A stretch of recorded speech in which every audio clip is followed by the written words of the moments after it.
welcome to the Rotary Club and to BIC. I see some familiar faces again. Welcome back, Taryn. So we've got a debate here this morning, a political one, which the theme of what's going on in the world will be interesting to watch whether you're for or against. Apart from that, pretty much just enjoy the debates. A couple from the debate club from Bellver, obviously, here watching. Hopefully they'll be the ones debating last year. It's actually going to be last year for the three girls that we've got, and they'll be ineligible to debate anymore. So the newcomers will hopefully learn, be a nice experience for them, and yeah, learn a few lessons. Thank you. Thank you, Sean, and good morning, everybody. And first of all, I must say thank you for the wonderful coffee and croissants. Bellver are becoming quite famous for it in the group of the debate. This is now the second part of the debates. Everybody's done one debate already. It's a nice season. And participating, of course, as you know, we've got 8 other schools. The Academy, Agora, French Lycée, Green Ballet, Mallorca International, Montessori, Queens and Cayetano. All these preliminary debates will finish at the end of next week. Yourselves, of course, Bellver and BIC. Welcome to Ruby Wilson and the pupils from BIC. And I'd like to give thanks to all our sponsors, because without them, of course, this is not possible. Farmer Pictures, the MCC in Santa Ponsa, Mallorca Bulletin, Clínica Vanilla, Imperial Properties, Ticket, IBEX, and Portals Hills Hotel. And my very special thanks, as always, to the team without which we could manage Viv, Harry, and Ron. Thank you. Our team 20 for today is Alison Tom, our juries, spokesperson Sarah Collett, Nick Murphy-Troy, and Oliver Nielsen, some of whom you may know Oliver quite well. Bellver team, this is this one, Marta, Martina, and Maria, are for the debate. The motion, Hugo, Arsenio, and Taryn, you are against. Okay? Our motion today is propaganda and misinformation disrupt the democratic process at a global level. As Sean's already said, it's going to be interesting. Propaganda and misinformation disrupt the democratic process at a global level. Over to our talking. Thank you. Thank you. Good morning, everybody. Right, okay, so you want to obviously be first debate. Martina, I think you'll start off with the judges. Will ask if you could all introduce yourselves, please, as you start your position. Okay. When you're ready, let me know and I'll start.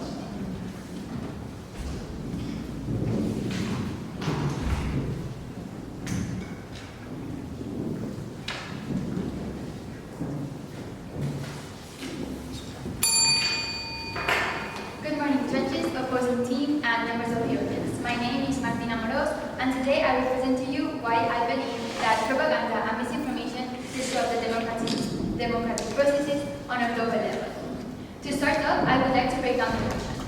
Propaganda is information, especially of a biased or misleading nature, used to promote a political course or point of view.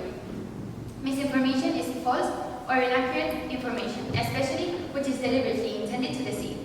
Democratic processes are the elections in a democratic country, and global level is relating to or involving the entire world. Throughout this debate, I will be talking about the historical side to this disruption and how it has been going on for centuries. Second speaker, Marta Salva, will talk about the future, AI and its impacts. And third speaker, Maria Vasco, will bring us back to the present, talking about trust and polarized society. Throughout history, propaganda and misinformation has been used as potent tools to shape public opinion, disrupt political processes, and consolidate or challenge power. From ancient empires of Rome to revolutionary movements in modern Europe, strategic manipulation of information has influenced societies and redirected the course of nations. By distorting facts or amplifying fears, leaders and movements have effectively swayed populations, often creating divisions or rallying supports for causes that have shaped entire eras. In democratic societies, especially where public opinion is the bedrock for decision-making, the impact of misinformation has been profound. Early examples reveal how misinformation has played a pivotal role in critical historical events and times. Let me present to you some examples. were known to use public speeches, monuments, and symbols to sway public opinion. Julius Caesar, for example, carefully crafted his own image as a hero of the people through his exaggeratedly publicized war achievements and his distribution of wealth to gain public favor. However, you may ask, how does this disrupt democratic processes? The answer is simple. In this case, this increased amount of supporters he was able to gain due to this popularity. Point of information. Accepted. These things have always been happening. In ancient Rome, they sprayed graffiti, the basically slogans on the wall. Are you saying that people shouldn't voice their opinions in a way that's free? I'm not saying that people shouldn't voice these opinions. I'm just saying that these opinions that sometimes are not from a trustworthy source of information do disrupt the democratic processes. As I was going to say, this led for Julius Caesar to an easier road in becoming a Roman dictator. Furthermore, the fight of power between other two Roman important figures, Augustus and Mark Antony, continue to show this. During this time, Augustus spread misinformation about Mark Antony, who was his rival, portraying him as someone who would betray Rome and who was seduced by foreign king Cleopatra. Through his speeches and poems, Augustus framed Antony as a morally corrupt and disloyal leader, which helped sway public opinion in his favor and eventually led to his rise as a Roman's first emperor. Another clear example from further on in history is during Protestant Reformation in the 16th century. Misinformation spread quicker than ever due to the invention of printing press. Both Catholic and Protestant leaders used pamphlets, posters, and engravings to sway public opinion. However, you might argue that a lot has changed and that many years have gone by since this happened. So let me show you a much more recent and global affecting example occurred in the 20th century, the Cold War. This marked an era where the United States and the Soviet Union utilized propaganda and disinformation to win the hearts and minds of globally. From ancient Rome to revolutionary movements, misinformation has swayed the masses, fueled conflicts, and even toppled governments. Thank you.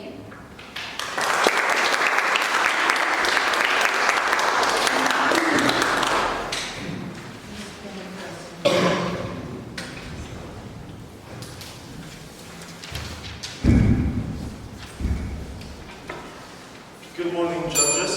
Good morning, the opposing team. Good morning, my team.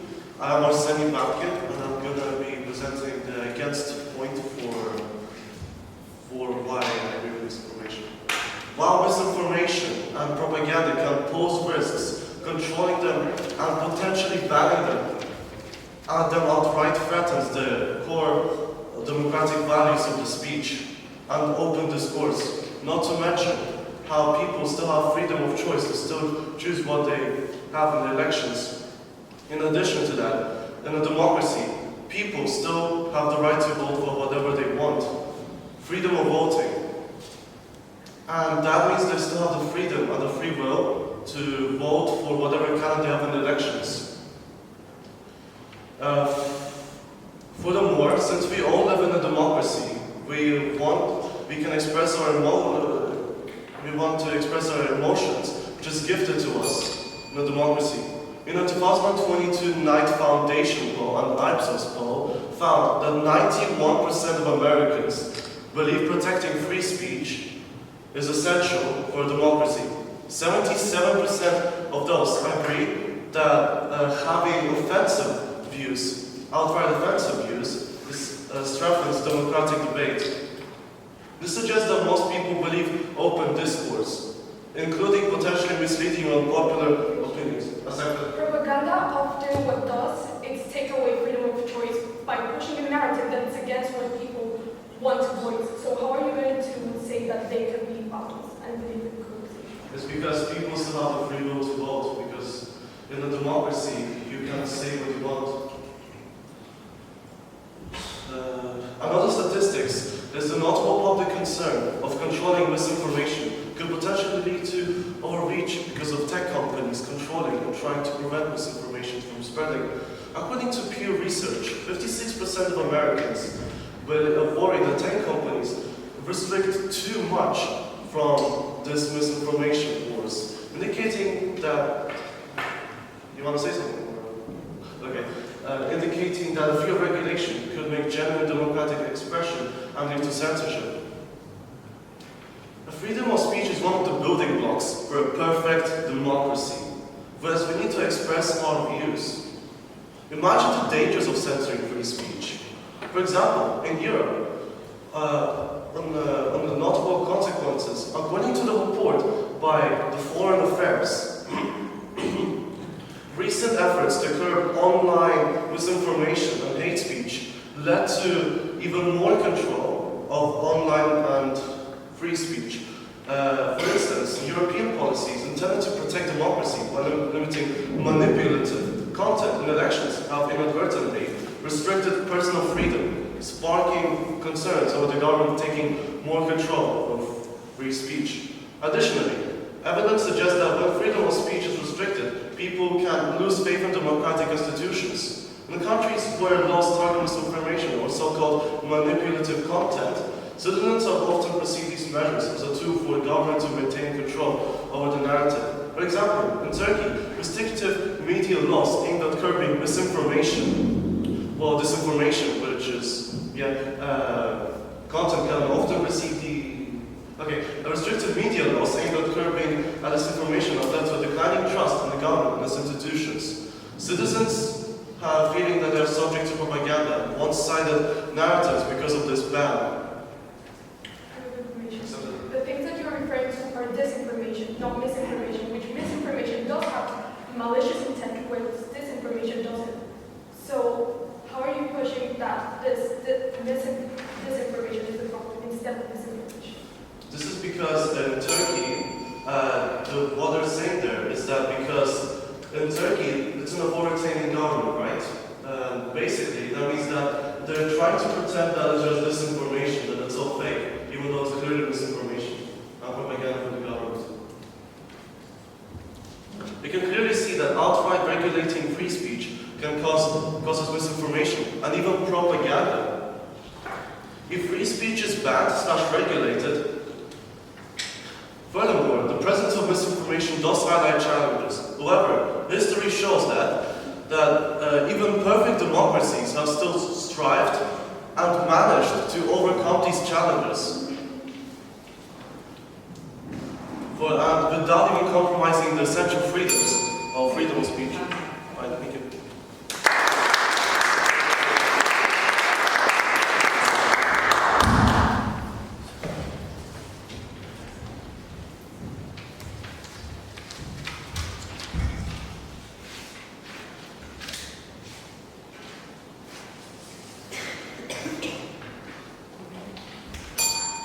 Machine intelligence is the last invention humanity will need to ever make.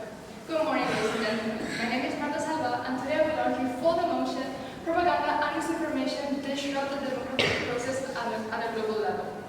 I will mainly focus on artificial intelligence, which I refer to as AI, and its influence on this topic. I would like to start by sharing with you the inspiring story of Olivia Ryland. She's a former Hollywood actress who starred in many famous films, such as Silent Echoes and The Edge of Nowhere. Because of Hollywood, Ryland grew in popularity, and she has been using her growing social media platforms to advocate for climate change action, government transparency, and wealth redistribution, criticizing many of the Republican campaign in the late U.S. election. She was even named one of Time magazine's 100 most influential people, with experts saying she's already influencing American politicians such as Kamala Harris to include her ideas into their campaign, such as supporting the Green New Deal. Her supporters argued that she could completely reshape the political landscape in the USA.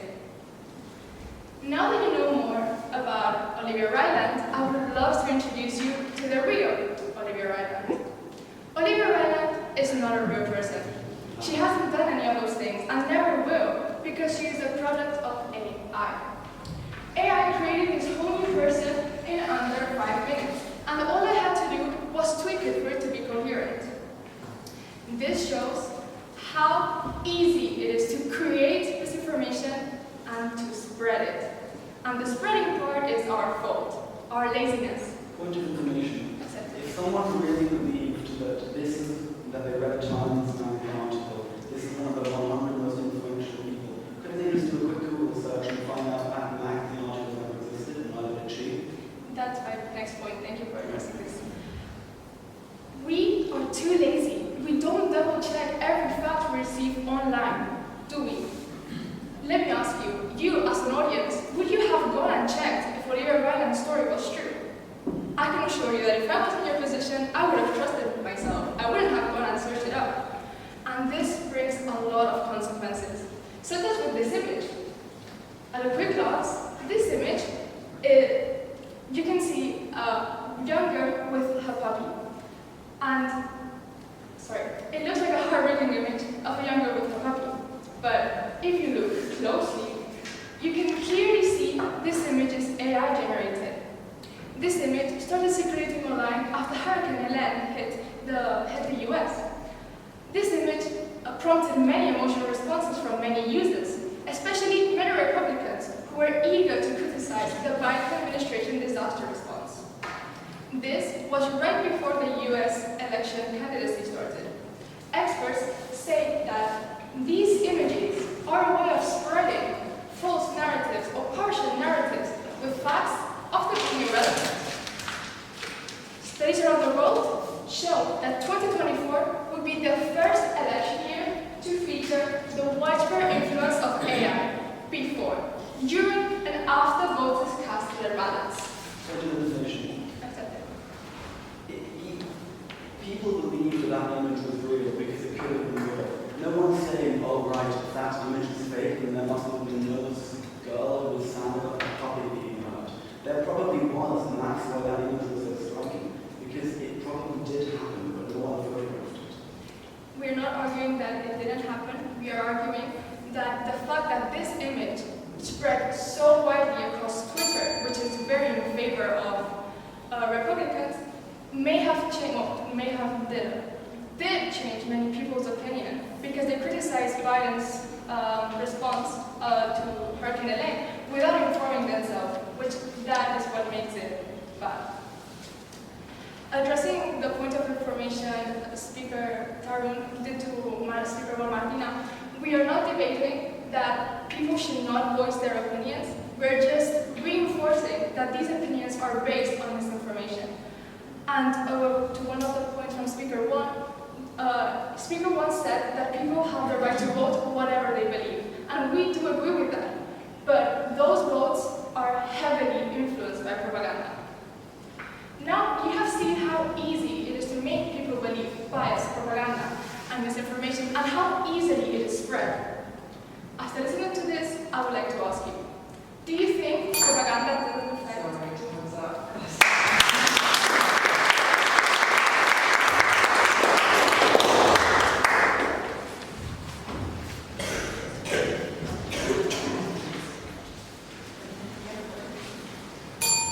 Despite the allegations of deceiving social media's shortcoming effects on people, institutions teach them the real facts and foster the superstition of misinformation online, which will lead to the revival of honest beliefs and not the false, misinformed pretenses that many people have. But this, as the education being a good, solid foundation, but possibly not enough for some individuals, many institutions have been funded for social literacy, to host programs, to warn students about the dangers of misinformation online. With the broad resources provided by different facilities, it's easy to re-educate the students about the misinformation they have been told, as it's been proven that pupils and people alike trust institutions more than social media or even the government itself. Less developed countries do not get the chance to educate their citizens about misinformation and propaganda, and these type of countries is where the most propaganda is believed. Yeah, but other countries that are developed are trying to support the less developed and funding them to try to teach them about the misinformation and spreading it. While false news spread spreads faster and more efficiently than true news. It is true, but its lifespan is relatively short when compared to true news. This is mostly because of the corrections and fact checks and other content made by people and experts trying to catch up with the false news made by the other people. As this happens, the misinformation will lose traction and has a temporary impact before accurate information takes over. And as almost everyone gets revisited by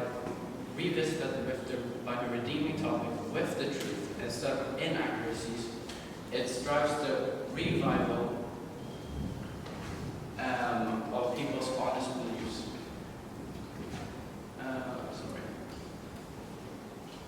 And as more and more accounts deobfuscate the lives that are affected, so many, this will clear the victims from the false negative impressions automatically and have not affected democracy much at all.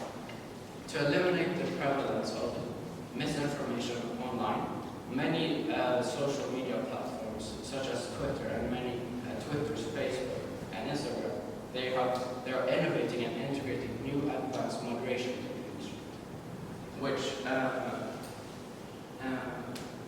eliminate the harm of misinformation.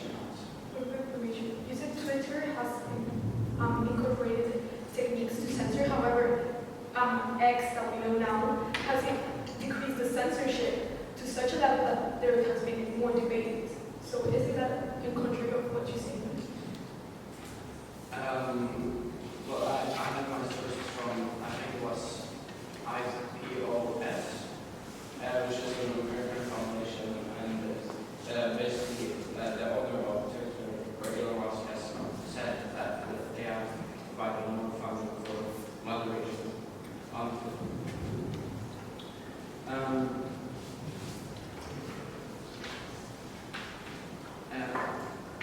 And they demand a community which prospers away from political misinformation and disinformation that has shown to eradicate the sites of almost half of the toxic posts. Amidst the chances that the people have not been told by countless of accounts trying to inform the people of the misinformation they have been told, many people don't hold beliefs in the outrageous claims. By coming to their senses or seeing the nuance and realizes that it doesn't align. And they realize that the belligerent diligence of the parasites which misinform the public is nothing but an elaborate lie. Thank you for listening to my speech, and I hope you have a good rest of your day.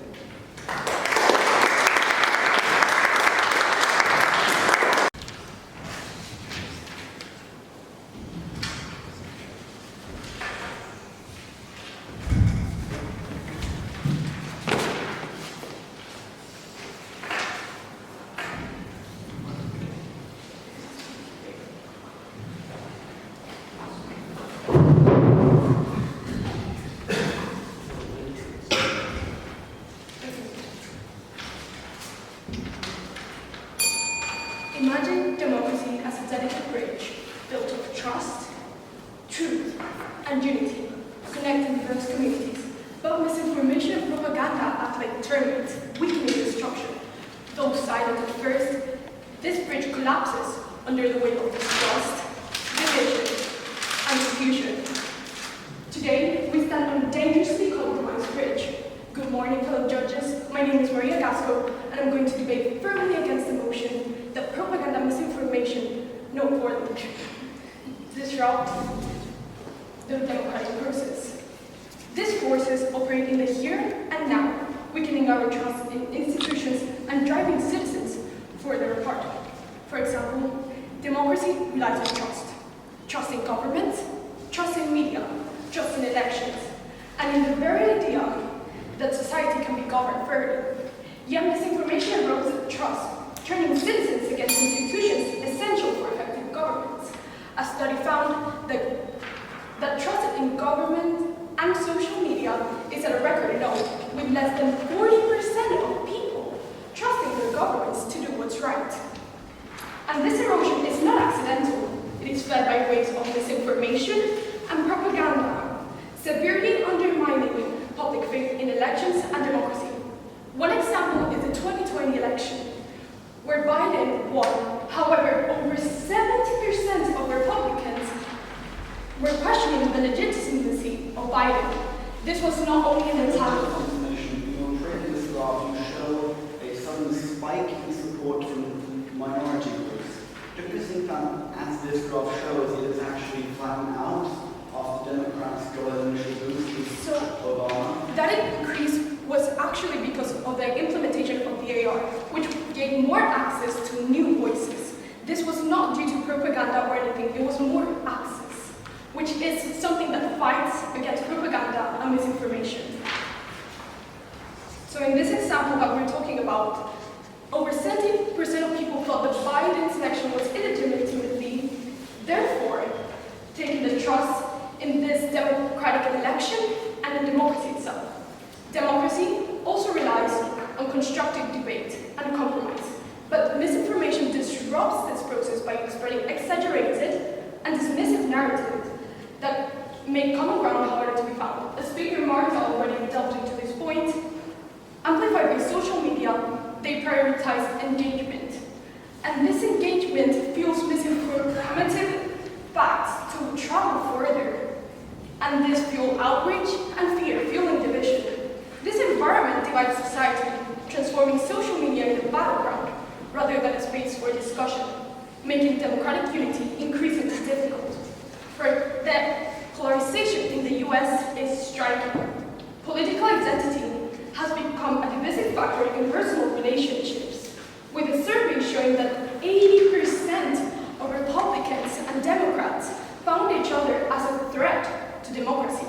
When we view each other as enemies, rather than people fighting for the same cause, democracy suffers, as the ability to find common ground on policy becomes harder. This polarization weakens. I understand your numbers, and it's really true, but you can tell those people, those 81% of voters, 70% of Republicans, that their opinions for some reason are not relevant to them. I'm not saying that it's relevant, but this polarization has come to a point that we find each other as enemies. When we can view each other's opinions and debate to find a common goal, to reach to the points that we want, that is democracy. Democracy in its truest form requires citizens to trust in institutions, engage in constructive debate, and seek common ground. Misinformation and propaganda are eroding each of these pillars in real time, creating an environment of distrust and division that democracy cannot sustain. We're living in the present-day consequences of misinformation. Trust in our institutions is crumbling, citizens are more polarized than ever, and our societies are suffering under the weight of fractured unity. As we stand on this bridge of democracy, weakened by forces of information, we have a choice: to let it collapse, or to rebuild it with a renewed trust, accountability, and unity. But this is only possible when this misinformation and propaganda are not being employed. If we keep shoving misinformation and propaganda down people's throats, this is no longer their opinion. It is a whole echo of deception, turning them into puppets that repeat the same message each time. Time's up.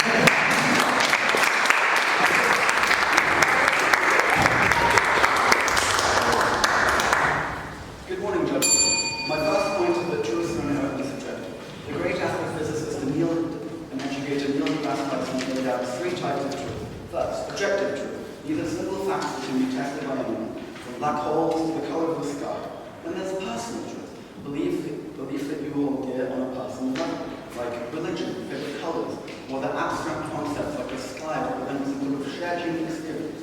Then you have political truth. Beliefs you consider reasonable and aim to convince others. Political truth is similar to personal truth, but require persuasion, and often therefore use a mix of objective truth and personal truth. For example, one might argue the sky should remain untouched for different reasons. Some might say it's because it's God's kingdom on earth. Some might say it's the last place we haven't exploited yet. In other words, it's the same political truth, but different personal truths. Thus, more information and opinions in conflicting ideologies are essential in a democracy. Access to diverse ideas, from anarchism to conservatism, is a right democracy protects, making it unique and tolerating, even embracing contrasting views. Platforms like YouTube allow this, and I personally find it refreshing. My three favorite historical channels don't share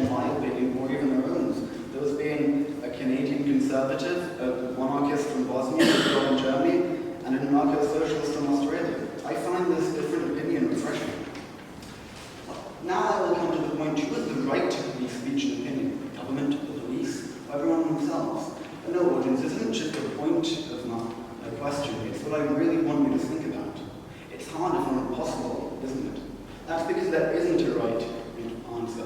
The very fabric of our democracy depends on no one being able to use force or any other means of censorship to get people to believe something, especially not governments. That is what sets us apart from those. It's what sets us apart from any sort of authoritarian regime. Let's see what people describe as quote-unquote bad information. These are the definitions laid out by the European Commission. First, misinformation. False information shared with no intention of causing any harm. Disinformation. False information shared with an intention of causing harm. And malinformation. I think you might have touched on some of these. True information that is shared in some sort of way to cause harm. Now, if especially the last one we was thinking, that immediately brings me to the latest news out of Georgia. In Georgia, protests erupted after lawmakers advanced the law that would require all organizations that got more than 20% of their funding from outside the country to classify themselves as agents of foreign influence. Critics argue that this could undermine Georgia's basic democracy and free speech and also hinder its chances of joining the EU. This type of law is used by many backsliding democracies. Not only that, it's often the first one, as the short list will show you. First Russia, then India, Nicaragua, Kyrgyzstan, and now Georgia. This list of countries with foreign agents laws reads like a Forbes magazine's 2010 prediction of the next authoritarian regimes. And while that was initially a joke, I looked into it and they actually did an article on that focused on Kyrgyzstan and Russia specifically. Because letting information remain unlabeled by the government isn't a symptom of democracy, an essential part of it.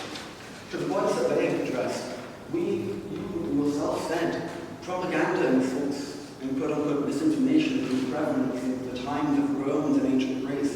And it didn't matter whether that was under a democracy or not. It still existed. What sets democracy apart is that those who were allowed to be there, those who were tolerated, and those who were even embraced. That is what makes us different from an authoritarian regime. The very fabric of democracy is no government or organization can tell people yes. We have shown how it affects in the present, future, and past. It's not only the past that we're talking about regimes of democracy that still talk like work today. The very fabric of democracy, I can't tell you what to believe, the government can't, no one can. You can believe your own truths, even if those are absolutely lies. That is a right we protect, and that is a right we should continue. For example, I come from Germany. I am glad that we now have such a good media environment where no one tells anyone what to believe. Because when we did, when we had party newspapers become the official line, like the Völkischer Beobachter, the Nazi newspaper from the 20s, that became the official line from the government, which is dangerous. And X or True Social, all of these things that privately or publicly traded companies, their leaders can do whatever they want. Thank you.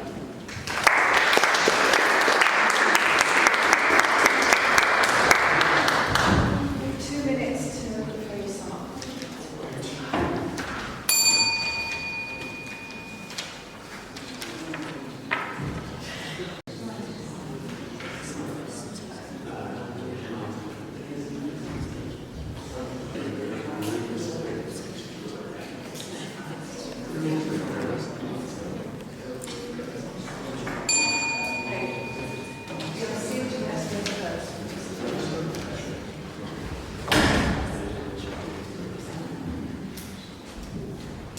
How do you know, yesterday was Remembrance Day, and while my only copy seemed to go missing for some reason, I had a profound realization. I was thinking about the death that National Socialism caused to us. We don't only hear the story of what, the atrocities of National Socialism. I was thankful that I live in such a country that embraced its faults. And then I realized, that isn't just Germany. It's every single nation which has suffered from authoritarianism.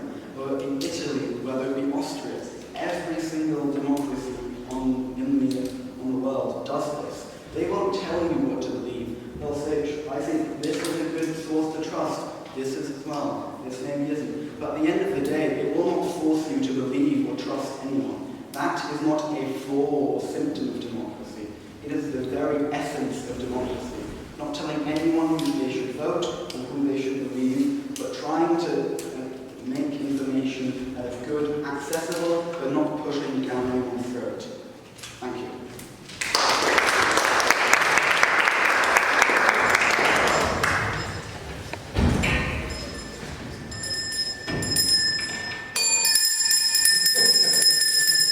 This bell is just like disinformation and propaganda. It takes away from the voices that actually want to be heard.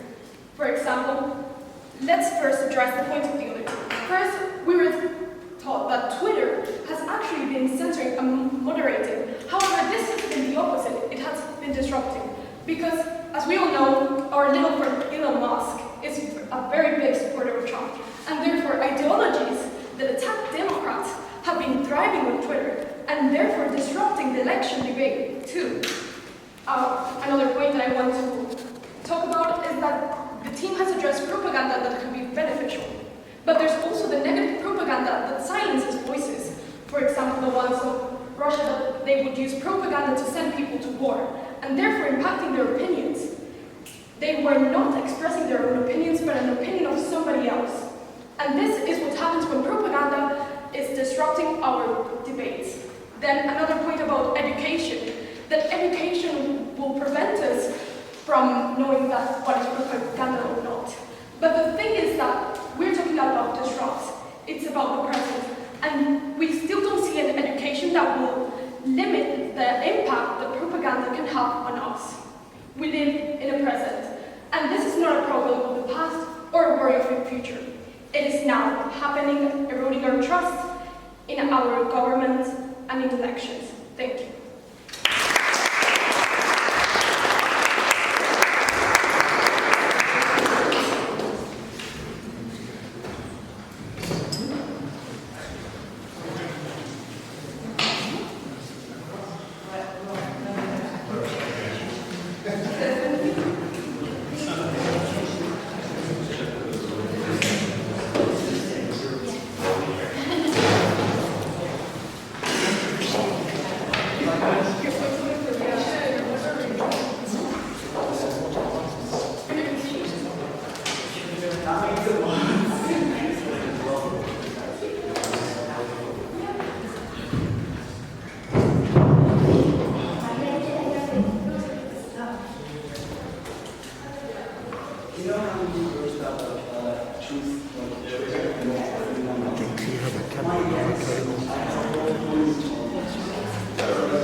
Well, while we're all waiting for the jury to come back, this is I don't know, you're not going anywhere,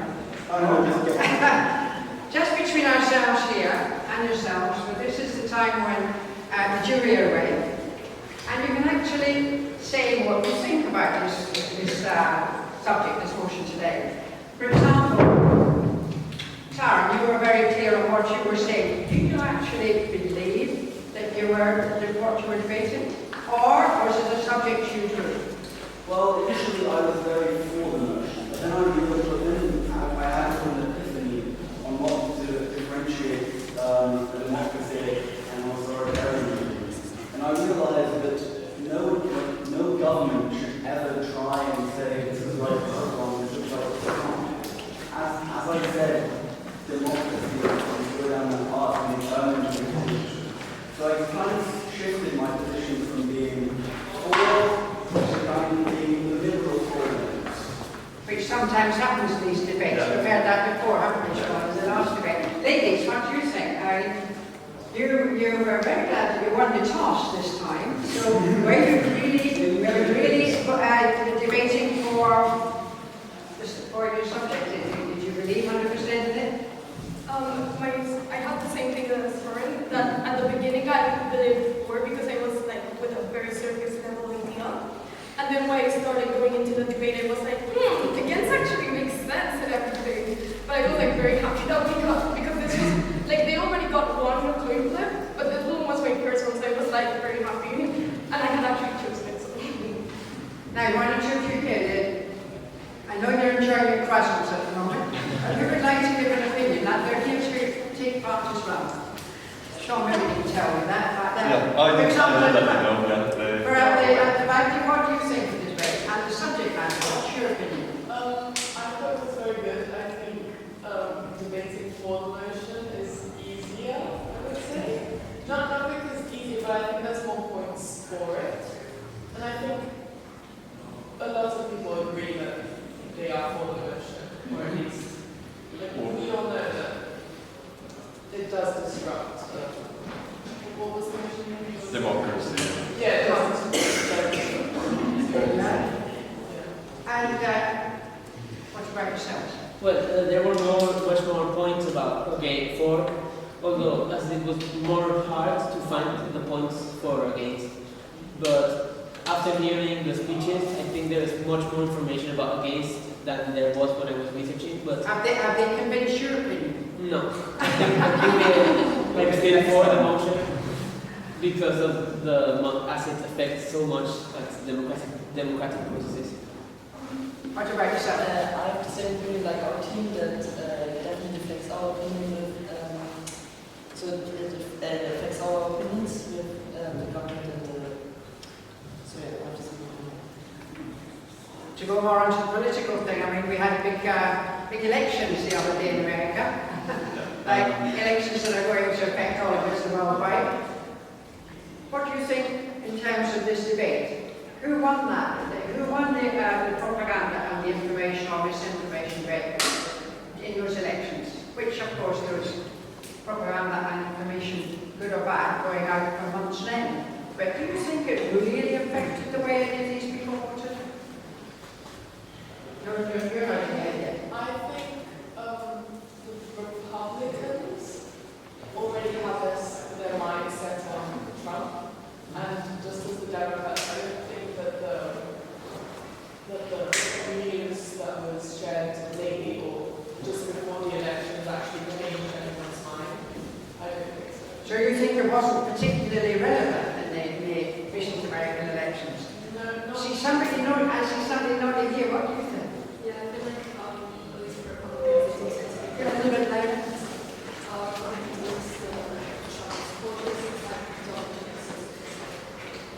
Basically how the mind quite set to control anything and they want to change their minds. Yeah, so really in this election, there was a cause of because they just have a mindset that no matter what, they will live like this. Would anybody else like to come back on any part of those comments? Yes. I think it's, in a way, I think it's good that the Democrats haven't gone down to the level that we mangle Republicans have. Because it's not what they're supposed to do, it's not what they want to do. But I think it's good that they're sticking to their guns for truth. It just happened to be that those truths didn't appeal to them. I look back and I realize inflation and migration are two things bothering people the most. And Kamala Harris, although I would have preferred her to win, didn't really touch on those, which is something that then sort of came back to bite her. Anybody got? Yes. Sorry, Maria. Oh, sorry, Maria. I think something that affected also that Democratic election was the fact that Biden was ruling during COVID and many economies suffered because of that. And this spread misinformation that it was that Democratic Party that caused that decrease in the economy when it was actually COVID. And this has happened in various countries where countries that previously elected one party, after COVID-19, when they had elections, they picked the other party thinking that it was only due to the government and not because of the conditions that were surrounding it. Yes, sir? I was so mad that I didn't get it before, because I got a stupid good graph from Ipsos, which basically shows if every year to be an incumbent party winning the election they want. And this year, none of them did in the developed world, just none. That didn't happen in 2008 in the Netherlands. So I was really kind of mad, like, oh, I can't do that. So I didn't give it a thought. Stolen point. I was going to say, I think Yeah? in general, you know, some. Whose turn is it now? I don't know if else. Did Fernando? Sorry, did you want to say something, Fernando? You was finishing You've your got some of those. It's a crossings again. Just from hearing the discussion so far, I think as some of the people said, it's maybe more intuitive, the for argument, but then when you hear and research more of the points, I again, as we started to realize that actually it is the fundamental part of democracy that you need to have this free speech and be able to say what you like. And you kind of touched on it, like education is a bit of that solution, or allowing people to have that information available, but then they need to have the tools to be able to process that information carefully and make those decisions. I'm very thankful to the German education Yeah. system. We're not telling you what to believe, we're just telling you what happened under this regime. You can make your own opinions, you can be 100% against, 100% for. Just know that this is what happened. It was very destructive. Just know that when you make your decisions. Which I think is what democracy should be. Here's the information, make of it what you will, go out and vote. Ron, I knew you were going to come back on that. We've got a young politician on the stage. Two equals in America. What about the two equals in America? ABC and CNN. They had the biggest influence on the way people voted, their contribution and the way they destroyed each other. Well, yes, and it's but again, these things change now. These are the companies which are We get rid of Rupert Murdoch. sorry. You get rid of Rupert Murdoch. He controls the media. Again, but I explore, it shouldn't be government doing that. It should be individuals themselves explaining. Because as soon as you go down that route, it happened in the 30s all across Europe. It's happening again in Eastern Europe. It's just the path that every dying democracy goes down first. Martin, you're not saying much. Feels like a game. Yeah. I have a question. What were going to be your points if you hadn't gotten bored? Oh God, my first one was going to be sort of how the conflict of interest between what consumers want and what the media want, and how the media doesn't want you to get good information, they just want the algorithm. The algorithm knows what to make them the most money, just send you what they know you like the most. Sure, it's probably you click yes, but it'll make it the most money. An algorithm isn't supposed to censor information, it's supposed to just make you the money. Come on, you lady sitting at the back. What do you think, Julie? About the America, or sorry, I was trying to get over here in the round and yes on stage. Oh, sorry. I didn't say the full. Oh yeah, that's right. I didn't say that last time. Yeah, I haven't got anything to add on that point, but going, back to what we talked about before, I think what the teacher said a second ago about education, I don't think we've got enough tools. As much as we should, obviously keep free speech, I don't agree with you on that. I think the tools that we have to spread this information, and with AI, last talk about time, I don't think with the extent of how much they've spread, how much they've grown, we haven't yet got the tools that individuals can use to check their own information. So until we go to this point where it is affecting democracy, but the best thing to do rather than to help spreading of information would be to develop tools better so that people can figure out what is true. Some Vivian or Ron, any comments? No. They've said definitely too much in there, isn't it? It's who do you believe? There you go. Answer that. I mean, just with the news article this morning, as I think the girls you mentioned, X, who was it? And obviously the source with Elon Musk backing it. I was going to be in the Government Efficiency Committee. Yeah. I actually was going to write about it, But again, but the article this morning was almost 1 million users in the US left X for Blue Sky, I think is one of the alternatives, as a result of the election. So they saw a massive outflux of users because of the election result, and it is a breeding ground for more pro-Republican information. So they tried to lose a platform that was more free speech, open debate than X being sort of a bubble, which is very interesting. Yeah. So there's some recent news literally from this morning applying to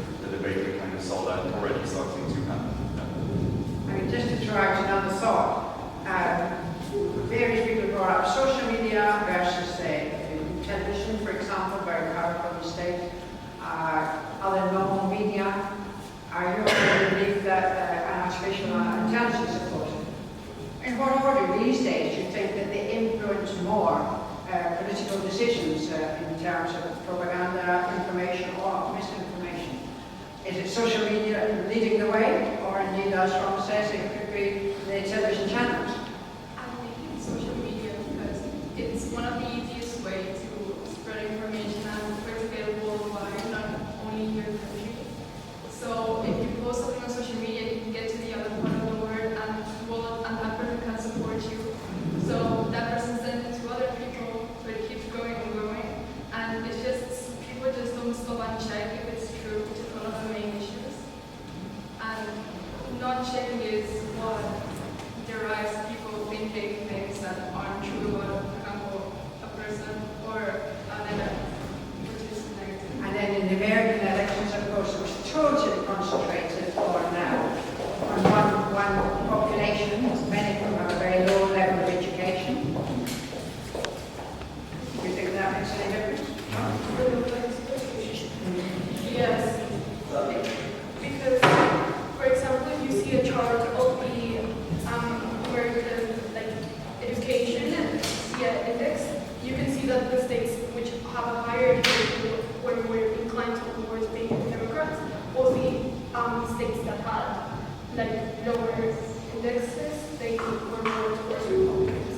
And also you can also see it in countries that have less of an economy and also that have less economical funding for education, that it has more corrupt governance, and it also doesn't depend on democracy, but instead they have other measures such as dictatorship, because they don't want education for people to make other things than what they want.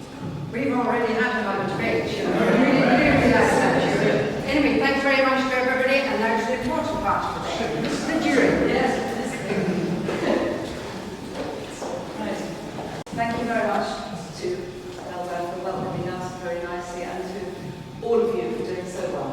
It's such a thing that you've managed to assimilate all these facts and deliver them so well. It's fantastic. Just a few words about how to go forward, because you will.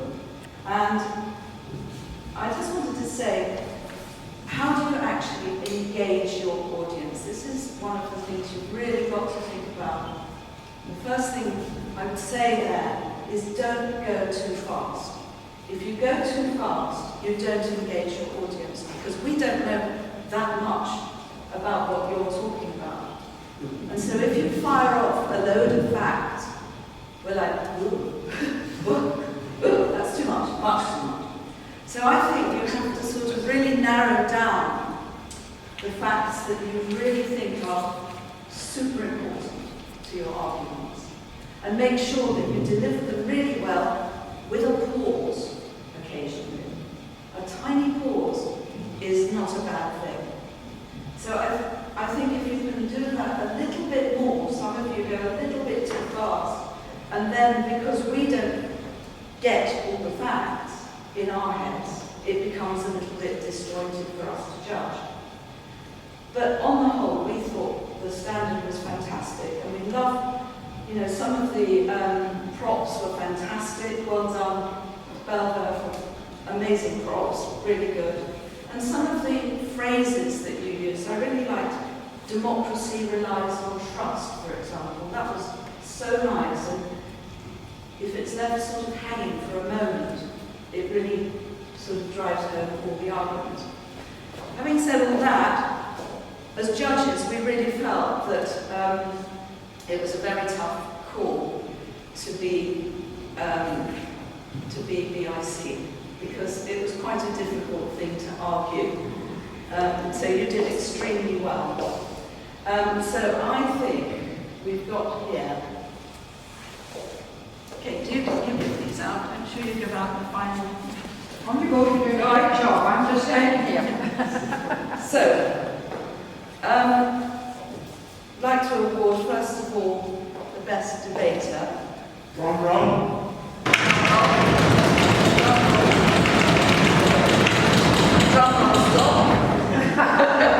Enough. And we decided that the best debater today was Taryn.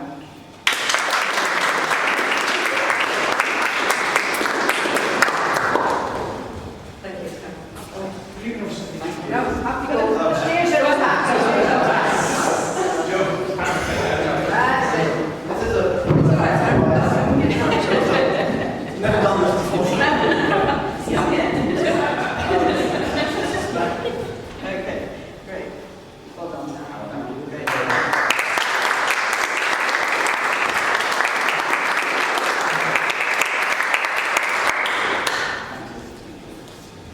And we decided that the best winning school Drum roll. was Bellver.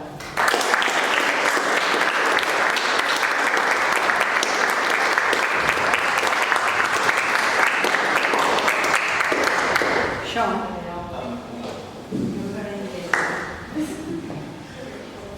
Also, another gentleman coming up to the... Oh, I see. Right.